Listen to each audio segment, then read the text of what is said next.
And we got a couple of moments in this game, unfortunately, to pick through for this Come On Man segment. You've got suspect number 1, Derek Hall, who decides he's going to give Josh Allen a little bit of extra loving after this play. He just wanted to give him a hug, man. That's all I wanted to do. I don't know why the officials was like, dude, I'm just trying to hug him.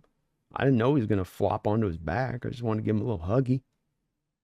And, of course, this is where you get a third down stop, potentially field goal attempt in the driving rain. May or may not go through, but offense back into your hands. We get the whole incident between him and Jaron Reed that seems to have been cleaned up between those two, and they're on good terms and no lasting effects there. That's a candidate one, but I can't quite go with that one. I think I'm not going to go with that one, but that's the heat of the moment. It is a bad moment there for Hall, but he's been a good player for you this year, and you know, it is bad. You got to correct that. You can't do it, but unfortunately in a game like this, there's just too many moments. There's too many other ones that are even more egregious. Let's go to the Muff Man, because the Muff Man can not catch a punt. You've got one job. One mere job, young man. They punt the ball, you catch the ball. They punt the ball, you catch the ball.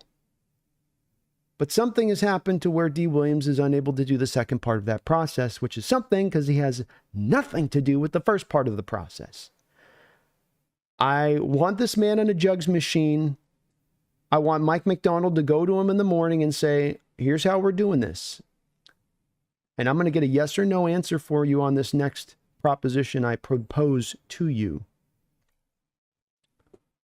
We can A, cut you, or B, I'm going to put you out on the jugs machine and you're going to catch 300 jugs a day outside. I don't care if it's raining. I don't care if it's wet. I don't care if the wind is a-blowing. You're going to get out on that field and you're catching 300. And I'm going to sit in my little office with my little security cam and I want you catching 300 a day. What do you say here, D? Is that a yay or a nay? The streets or the jugs? But alas, as bad as that one may be, it still doesn't quite capture the worst come on man moment of the day, which goes to our leader, our fearless one, our able general, Geno Smith, firing the ball off the top of the head of the defender as he double points back to him, right in front of the official who's staring at him the whole way.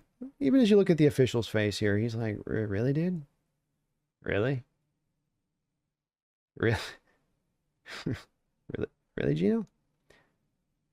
This gets you entirely nothing. It's, you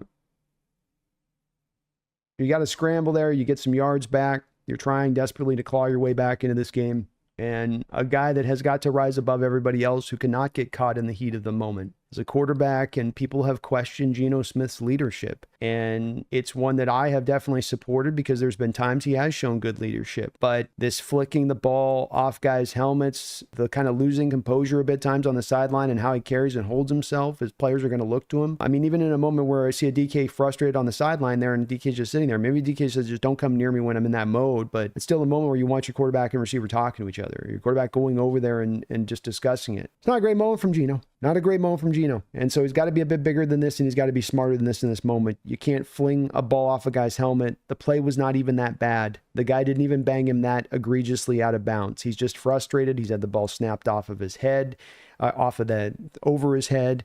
He's had a center step on him. He's seen a screen pass get tipped for an interception that counts on his bottom line stats. I get it, but Geno Smith, come on, man.